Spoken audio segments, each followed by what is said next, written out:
बाएं हाथ में होंगे और एक दाएं हाथ की ओर होंगे, क्या कहेंगे? दो खड़े हैं लक्ष्मी नारायण, तो उनको एक को क्या कहेंगे? दाईं ओर का, और दूसरे को क्या कहेंगे? दाईं ओर के हाथ की तरफ है तो क्या है? वो स्वयं दाईं ओर की हाथ की तरफ है तो नारायण, और बाईं ओर की हाथ की तरफ है तो नारायणी। तो जो नारायणी है बताया वो, और जो नारायण है वो संगम युग में क्या पार्ट बजाते हैं? जो वहां राजा के रूप में पार्ट बजाते हैं सतयुग में, राजा, महाराजा, महारानी।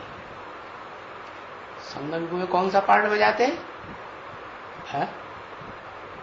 कौन सा पार्ट बजाते? उनको कहेंगे ब्रह्मा और सरस्वती। तो जो ब्रह्मा सरस्वती हैं, राइटियस और लेफ्टिस्ट हैं या नहीं? कौन किसको फॉलो करता है? कहेंगे सरस्वती ब्रह्मा को फॉलो करती है। तो ऐसे ही वहां सतयुग में भी क्या होता है? जो लक्ष्मी 16 कला संपूर्ण है वो 16 कला संपूर्ण नारायण को फॉलो करती है। तो बताया एक है राइटियस, एक है लेफ्टिस्ट।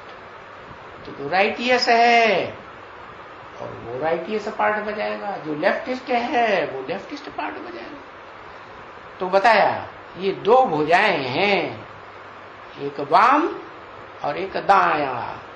तो दाया भुजा उससे शुभ सूचक कार्य होता है, और बाईं भुजा से जब द्वैतवादी द्वापर युग आता है, दूसरा धर्म आता है, तो फिर गिरती कलासु।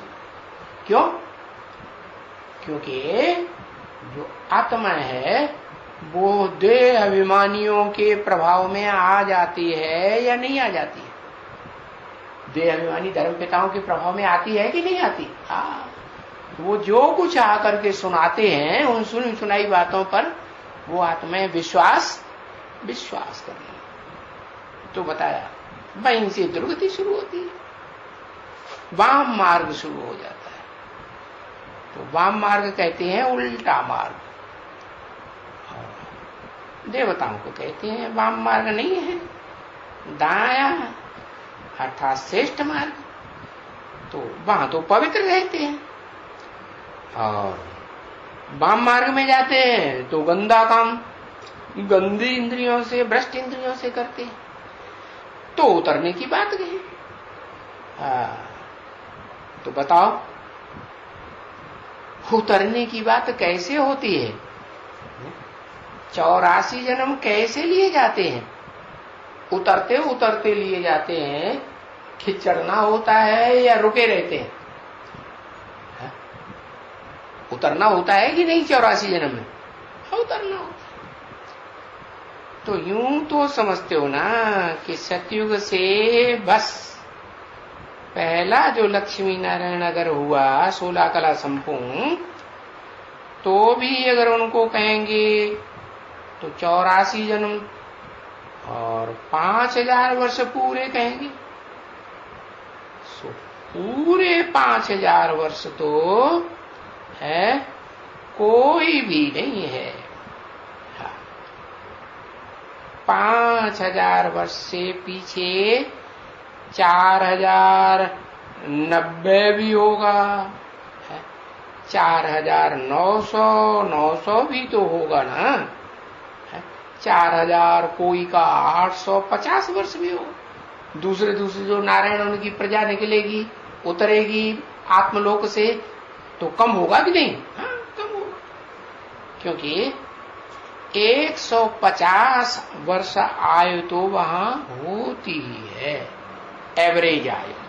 एवरेज का मतलब कोई की ज्यादा भी हो सकती है और कोई की कम भी हो सकती है।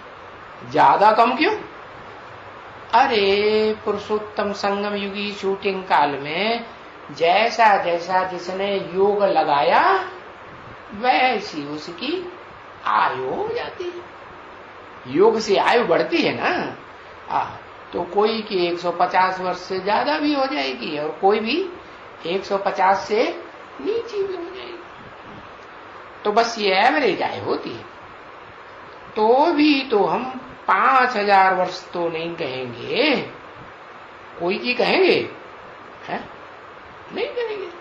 सतयुग के जितने भी देवी देवताएं 16 कला संपूर्ण होते हैं उनमें किसी के 5000 वर्ष कहेंगे है? 5000 वर्ष पूरा किसको कहेंगे? अगर कहेंगे पूरा 5000 वर्ष तो बताओ किसको कहेंगे? अरे हिसाब करेंगे या नहीं करेंगे? सेकंड मिनट का भी हिसाब करेंगे या नहीं करेंगे? करेंगे। तो श्री कृष्ण को कहेंगे क्या? क्योंकि ये है पहला पहला महाराज कुमार, एकदम नंबर 1। कौन सा? कौन सा एकदम नंबर 1? कौन सा है?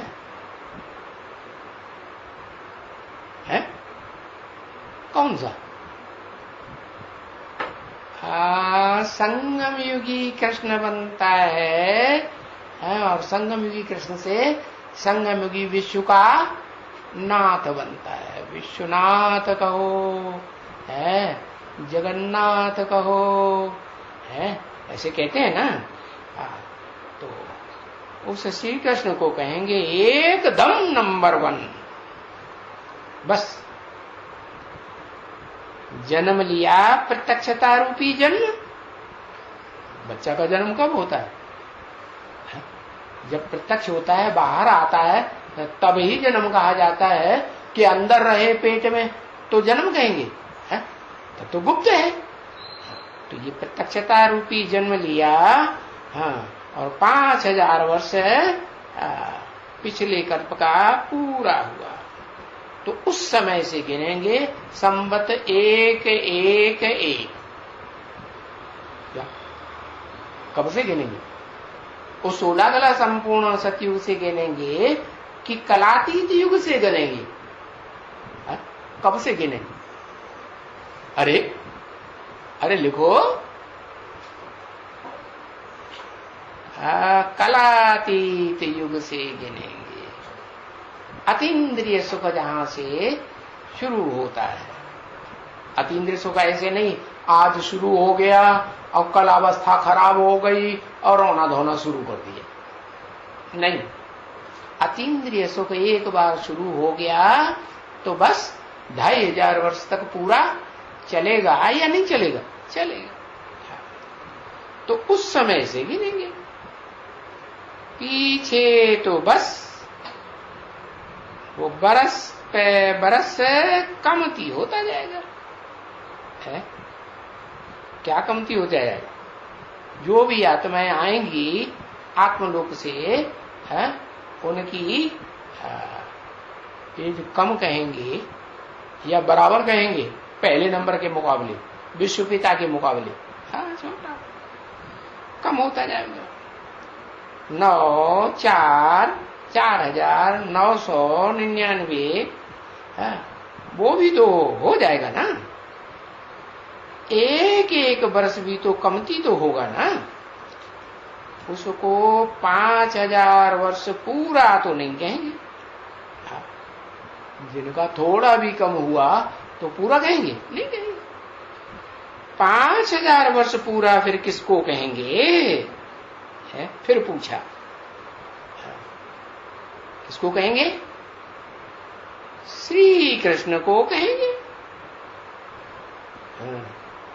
इसलिए श्री कृष्ण को इतना प्यार करती है? कितना? जितना और किसी को प्यार नहीं करता। कोई भी माँ बाप होंगे, माँ होगी तो कृष्ण बच्चा उनको अच्छा ही लगता है, और कन्या होगी तो भी कहेगी कृष्ण जैसा पति चाहिए है। लेकिन जो बाप होता है उसको भी बच्चा प्यारा होता है कि नहीं? पहला बच्चा प्यारा होता है कि बाद वाले उतने प्यारे? प्यार सबको होता है, लेकिन आस किसमें होती है? बड़े बच्चे में। तो श्री कृष्ण को इतना प्यार करते हैं और श्री कृष्ण के उस श्री कृष्ण के लिए ही कहते हैं श्याम और सुंदर। उसी शरीर से श्याम, उसी शरीर से सुंदर। कैसा सुंदर? जो शास्त्र में कहा हिरण्य गर्भ है, सोने का गर्भ है, सोने जैसी कंचन काया हो जाती है। जिस कंचन काया में एक अंश मात्र भी दूसरा मेटल नहीं। ऐसे नहीं त्रेता में चंद्रवंशी है तो चांदी समान, द्वापर में तांबे समान आत्माएं घुस पड़ती है इस दुनिया में, है तो संकर्म लगता है कि नहीं। और कलयुग में लोहे समान काली आत्माएं, काला कर्म करने वाली घुस पड़ती है नहीं। तो श्री कृष्ण के लिए कहते हैं श्याम और सुंदर। वो कौन से श्री कृष्ण के लिए कहते हैं? संगम युगी पुरुषोत्तम संगम युगी श्री कृष्ण के लिए कहते हैं कि सतयुगी कृष्ण के लिए कहते हैं? संगम युगी पुरुषोत्तम संगम युगी कृष्ण के लिए कहते हैं। वो श्याम भी उसी शरीर से और उसी शरीर से सुंदर थे, सुंदर भी पाठ बजाने। ऐसा श्याम और ऐसा सुंदर और किसी धर्म का धर्म पिता होता ही नहीं। धर्म पिताओं के चित्र को घर में लटकाते हैं, मंदिरों में लटकाते हैं, इबादत स्थलों में लटकाते हैं ना, याद करते हैं ना। तो क्यों याद करते हैं? प्यारा लगता है तभी तो याद करते हैं। उनके चेहरे को बार बार देखते हैं कि नहीं? अरे क्राइस्ट को देखो, बुद्ध को देखो, गुरु नानक को देखो, उनका चेहरा आकर्षण में है या नहीं है? आकर्षण। लेकिन उन सब धर्म पिताओं से भी जास्ती आकर्षण मन सुंदर, जो सुंदरतम वो है जिसे कहते हैं श्याम सुंदर। उससे जास्ती सुंदर न कोई इस दुनिया में हुआ है और न उससे जास्ती श्याम उस दुनिया में कोई होता है। काले थे काला और गोरे थे महाकाल और महाकाली साथ में सहयोगिनी भी दिखाई थे।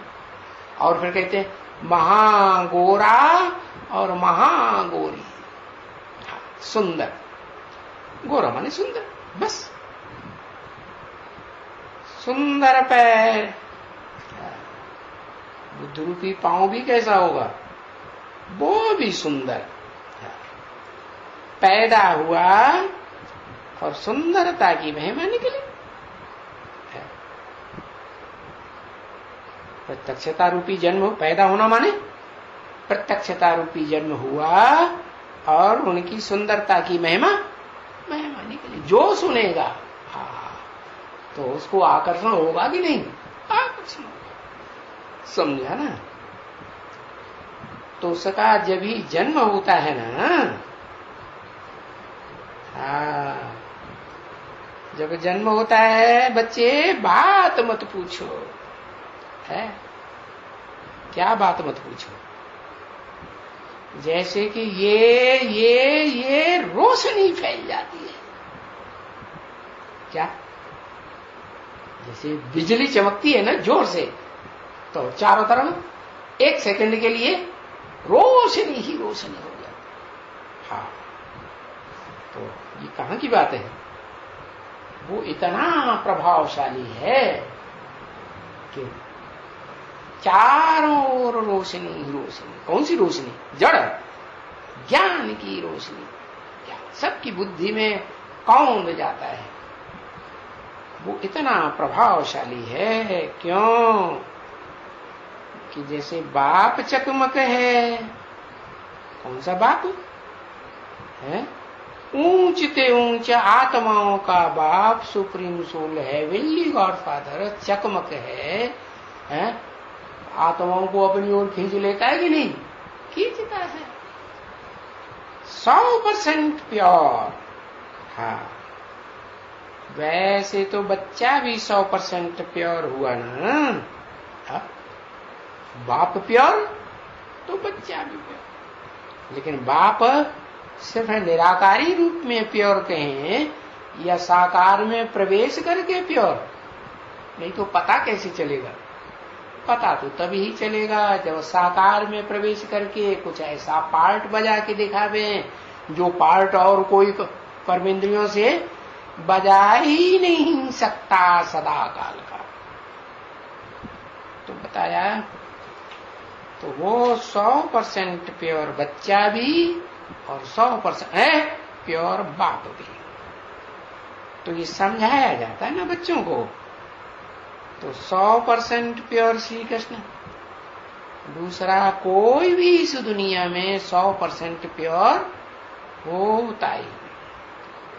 तो इसलिए कृष्ण की महिमा सबसे जास्ती है। भक्ति मार्ग में भी सबसे जास्ती महिमा किसकी करते हैं? हाँ, जिसके मंदिर बना बना करके पूजा करते हैं और सामने हाथ जोड़ करके हाँ कीर्तन करते हैं, महिमा करते हैं कि नहीं? महिमा करते हैं।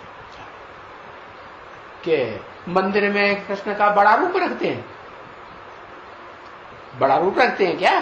बड़ा रूप नहीं रखते। मंदिर में पूजा करेंगे, कीर्तन करेंगे, महिमा करेंगे तो छोटा रूप रखते। तो देखो कृष्ण को कितना झुलाते हैं। झूले में क्या होता है? झूले में क्या खास बात होती है? अभी अभी एकदम ऊपर, अभी अभी एकदम नीचे, अभी अभी एकदम फिर ऊपर, दाईं ओर ऊपर अच्छे रूप में, और फिर एकदम नीचे, और फिर बाईं ओर ऊपर, एकदम ऊपर, बामांग की ओर। बामांग में तो काला कर्म करने वाला होगा ना। हाँ, तो ऊंचे से ऊंचा अच्छे कार्यों में भी और नीचे से नीच बुरे कार्यों में भी दिखाते हैं। बहुत ऊंची स्टेज में झुलाते हैं। राधे को क्यों नहीं झुलाते? राधे थोड़े ही ऊंच नीचे जाती है।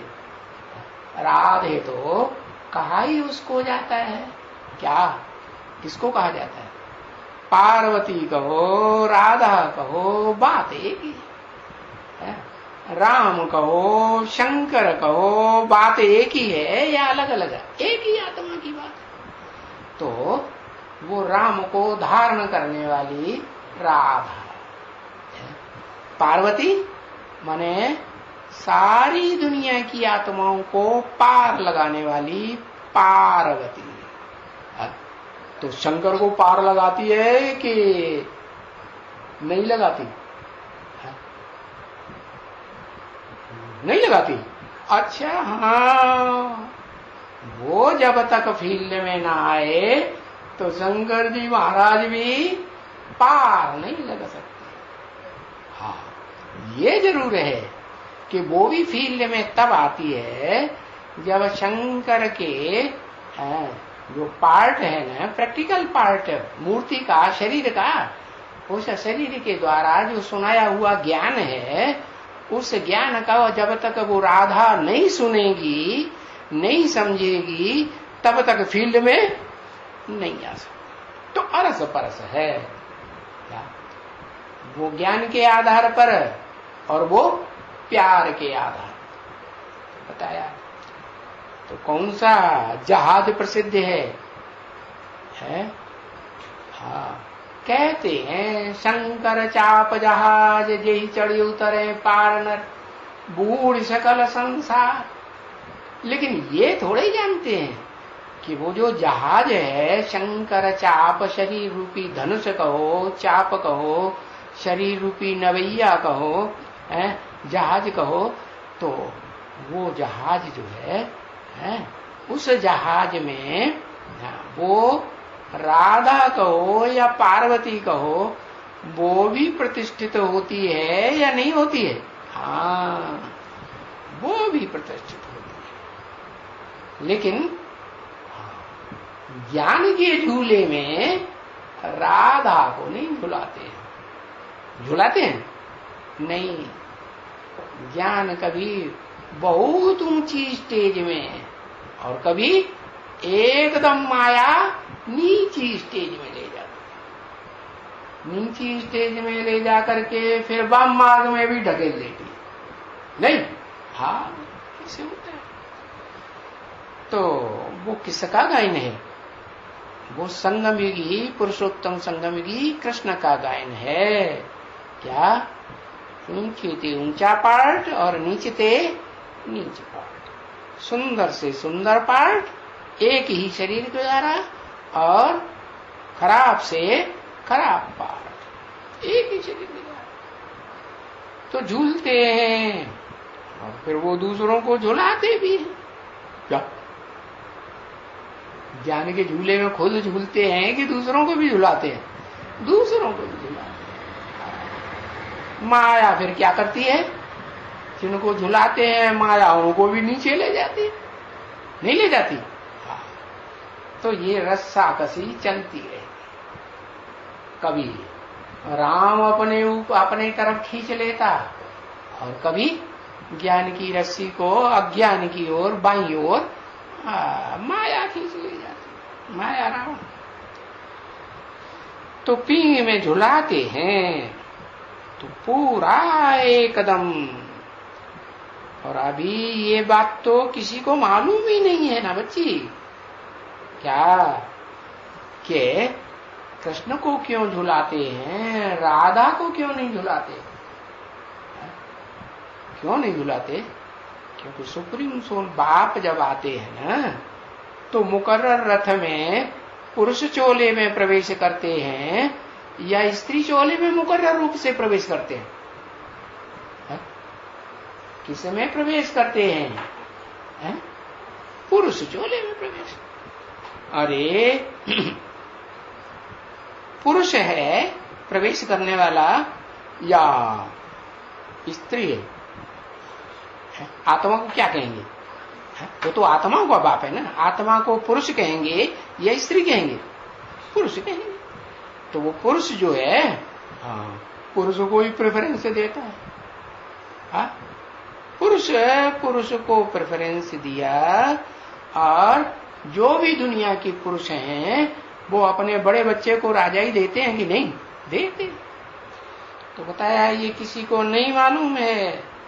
बाप बैठ करके समझाते हैं कि पूरा 5000 बस जन्म लिया और बस उनसे उनका शुरू हो गया। संवत एक नया कल्प शुरू हो गया, नई चतुर्युगी की शुरू हो गई। तो पीछे क्या कहेंगे? पीछे तो दिन ही हुआ ना है? दिन कहेंगे कि रात कहेंगे? दिन ही कहेंगे। फिर बड़ा होगा ना है? कि छोटा ही बना रहेगा? भाई आज 2 दिन का है, 3 दिन का है, 4 दिन का है, 6 दिन का है? 6 दिन के बाद फिर क्या करते हैं? छठी मनाते हैं। छठी के दिन 6 दिन के बाद नामकरण करते हैं। छठी मनानी है? बस नंबर 1 हुए, इनसे तो दूसरा कोई नंबर 1 होता ही नहीं है। क्योंकि राधे भी तो पीछे हो जाती है ना। पीछे क्यों हो जाती है? ज्ञान पहले लेती है सुप्रीम सोल बाप से, हेवनली गॉड फादर से, या जो कृष्ण है जिसे श्याम सुंदर कहा जाता है वो ज्ञान पहले लेता है। पहले ज्ञान कौन लेता है? पहले जो ज्ञान का, ज्ञान की रोशनी का जो अखूट भंडार लेने वाला है वो कौन है? राधा या कृष्ण? राधा नहीं, कृष्ण।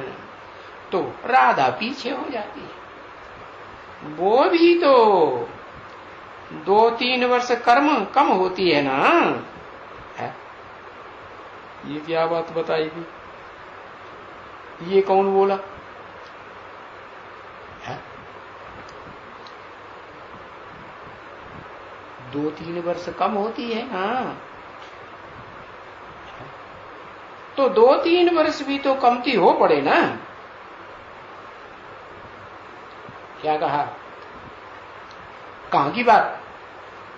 सतयुग की बात या संगम युग की बात?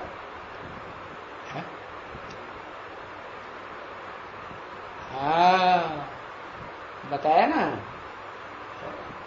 तुम बच्चों को तमो प्रधान से सतो प्रधान बनने में 40 से 50 वर्ष, तो नंबरवार लगेंगे कि सब एक साथ बन पड़ेंगे। तो कोई पहला नंबर होगा कि नहीं? पहला नंबर कौन होगा? वो ही संगम युगी कृष्ण। तो वो पहले उस प्रत्यक्षता रूपी जन्म में पहले प्रत्यक्ष होता है। किसके बीच? बीज रूप आत्माओं के बीच पहले प्रत्यक्ष होगा या नहीं होगा? वो बीज रूप आत्माएं जो रुद्राक्ष के मणके कही जाती हैं, रुद्र की अक्ष माने आंख, रुद्र शिव को कहा जाता है ना, तो शिव की वो आंखें हैं, जो आंखें इन प्रैक्टिकल आंखों से, साकार आंखों से उसे पहचानती है। क्या पहचान बताई? जो देखे है तो क्या कहे? मेरा बाप आ गया। तो पहले रुद्रमाला का नंबर लगेगा, बीज रूप आत्माओं का पहचानने में नंबर लगेगा, या विजय माला का नंबर लगेगा? कौन सी माला पहले बनती है? पहले तो रुद्रमाला पहले बनती है ना, रुद्राक्ष की माला। हाँ, वो बाप की माला है ना। कौन सी माला बड़ी? बाप की सिमरनी की माला बड़ी, या जो बाप नहीं सिमरते हैं, भक्त लोग सिमरते हैं, वो माला बड़ी?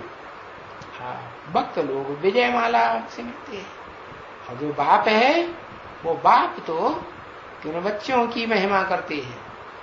उन बच्चों की महिमा करते हैं जो बच्चे बाप को पहले पहचानते हैं।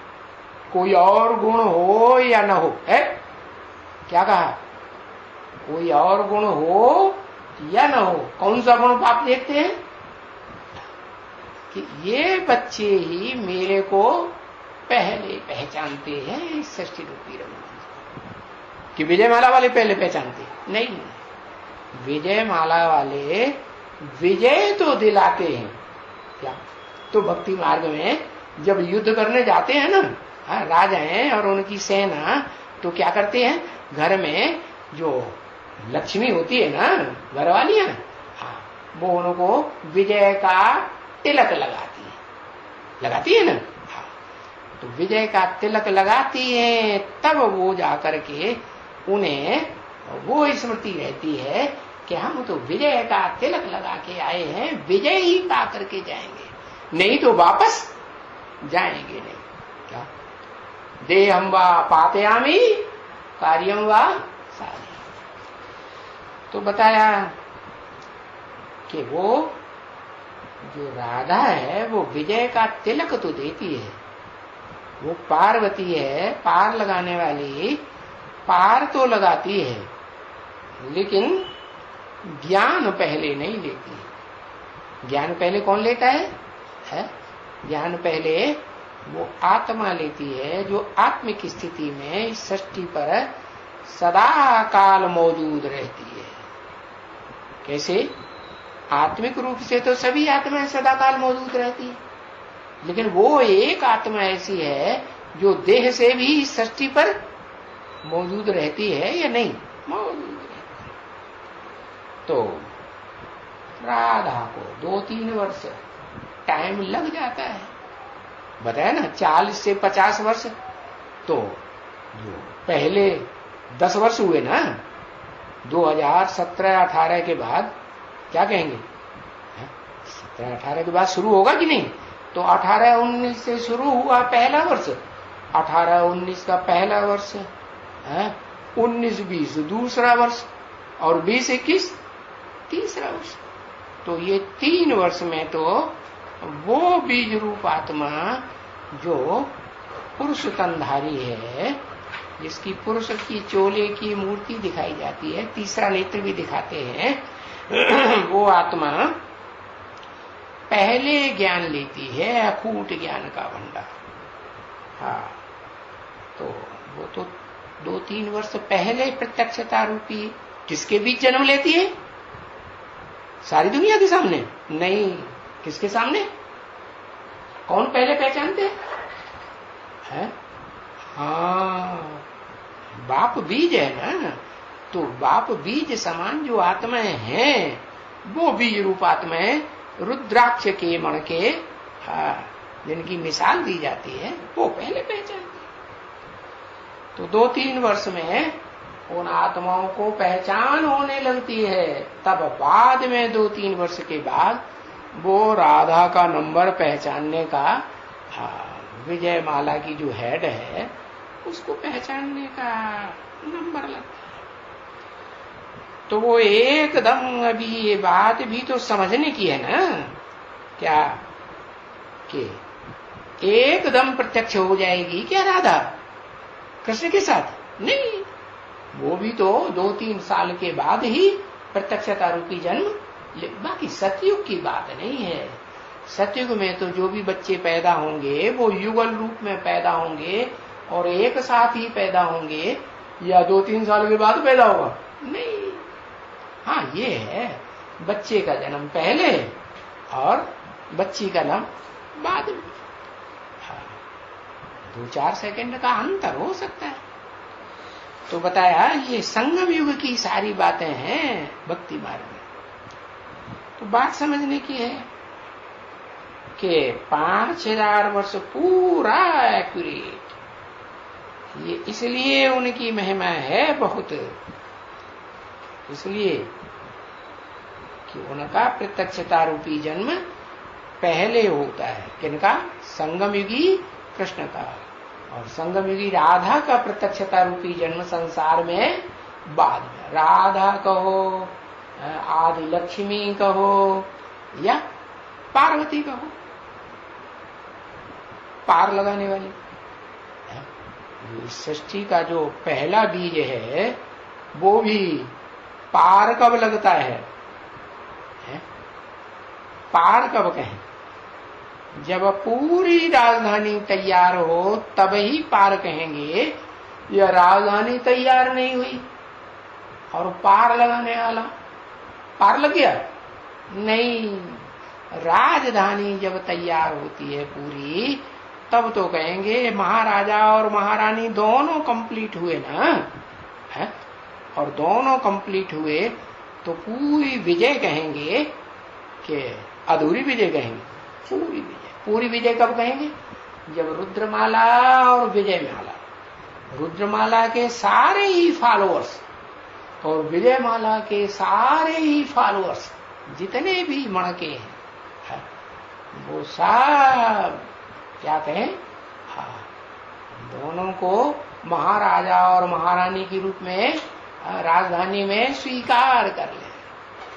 वो राजा कैसा जिसकी धारणा शक्ति ही मौजूद न हो। राजधानी किसे कहेंगे?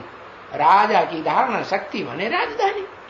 तो हाँ, वो विष्णु रूप तो तब ही कहे जाएंगे परमानेंटली जब विजयमाला और रुद्रमाला और उनके फॉलोअर्स दोनों इकट्ठे होकर के संस्कार से एक हो जाए। यथा राजा तथा तथा।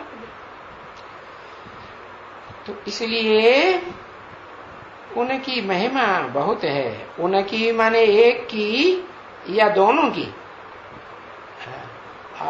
दोनों की महिमा फिर बहुत होती है। हाँ, ये है कि राधे को भी नहीं भुलाते हैं, है? क्योंकि वो कोई 5000 वर्ष पूरा थोड़ी हुआ, 2-3 साल कम हो गया ना। तो ये ड्रामा ही ऐसा बना हुआ है जो मनुष्य न जानते हुए भी फिर देखो है। क्योंकि ये तो तुम बच्चे समझ गए ना कि आत्मा जो वो बिंदी है वो 100% प्योर बन जाती है। और अभी तो कोई की 100% आत्मा प्योर नहीं है ना। अभी मैंने कभी सन 67 में कब की प्योर होने की बात बताई मुरली में? जब बताया एडवांस में एडवांस पार्टी भी निकलना शुरू हुई, एडवांस पार्टी का बाप भी प्रत्यक्ष होना शुरू हुआ और बाप का प्रत्यक्षता वर्ष भी मना लिया गया।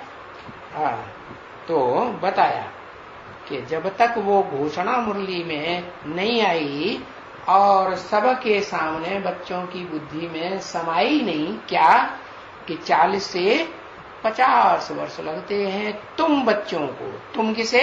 जो सन्मुख बैठ करके पढ़ाई पढ़ते हैं। बाकी जो सन्मुख नहीं बैठते हैं, मुख के सामने नहीं बैठते हैं, उनकी बात नहीं है। तो अभी कोई की आत्मा प्योर नहीं है। अभी माने कब तक? न 67 तक जब मुरली चलाई गई थी ये दादा लेखराज ब्रह्मा के तन से, तब तक, और न अब तक, जब तक एडवांस ज्ञान में ये एडवांस ज्ञान समझने समझाने का सुप्रीम प्रैक्टिकल टीचर के द्वारा समझाया जाता है। क्यों? क्योंकि बाप मां भी है, तुमेव माता, पिता भी है और टीचर भी है कि नहीं? कि सुना सुना की चला जाता है?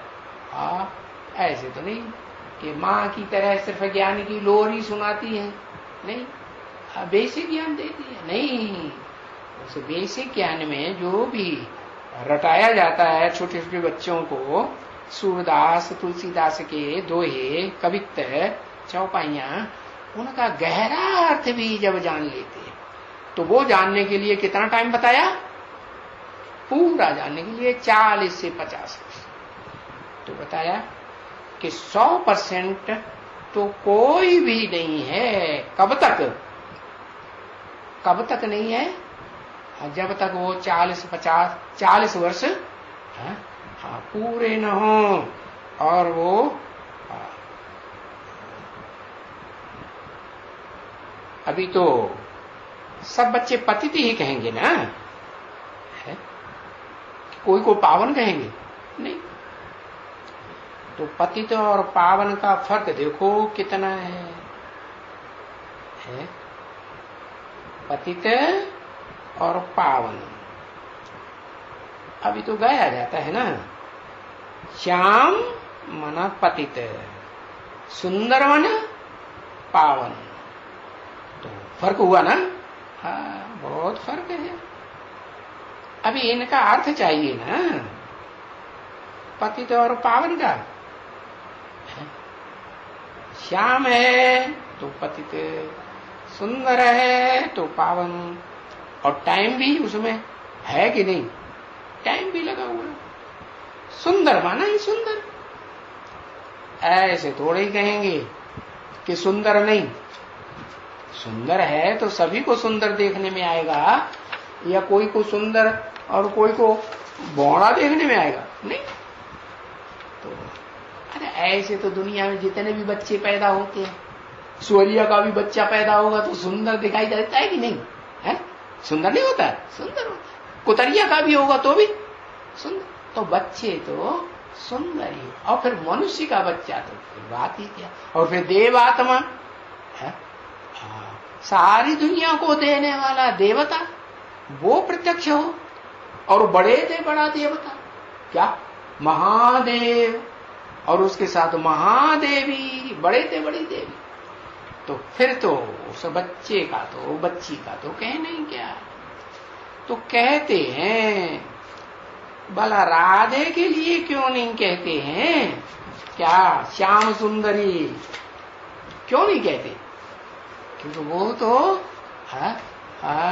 गंदा काम कभी करती ही नहीं, व्यभिचारिणी कभी बनती ही नहीं।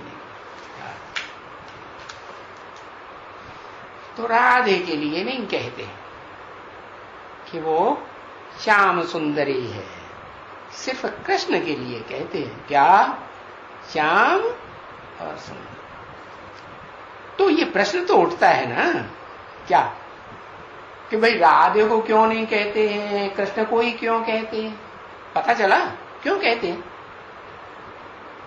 क्योंकि जो अखूट ज्ञान का भंडारी शिव है, उसका ज्ञान, जो असली भगवान है, उसका ज्ञान पहले पहले कौन लेता है? वो ज्ञान का अखूट भंडार, अखूट वर्षा, जो ऊंच से ऊंच वर्षा है, वो कौन लेता है? पहले पहले कृष्ण लेता है। इसलिए उसको कहते हैं सुंदर पहले बनता है? और पहले तो श्याम था ना, तो श्याम से सुंदर बनता है। बाकी ऐसे नहीं कि राधे को कहेंगे श्याम से सुंदरी, नहीं, वो तो कभी काला कर्म करती ही नहीं। काला कर्म किया होता है, छुप के किया जाता है कि मैदान में किया जाता है। और कोई स्त्री व्यभिचारिणी बनेगी तो अपने पति से छुप के करेगी या मैदान में करेगी? नहीं, छुप के कार्य किया जाता है, चोरों की तरह। तो वो तो गंदा काम हुआ। तो ये प्रश्न उठता है कि राधा को क्यों नहीं कहते? क्योंकि राधा तो पतित काम करती है। तो बाप बैठ करके समझाते हैं फर्क, कितना थोड़ा फर्क है। थोड़ा है, थोड़ा फर्क है। हाँ, ओम शांति।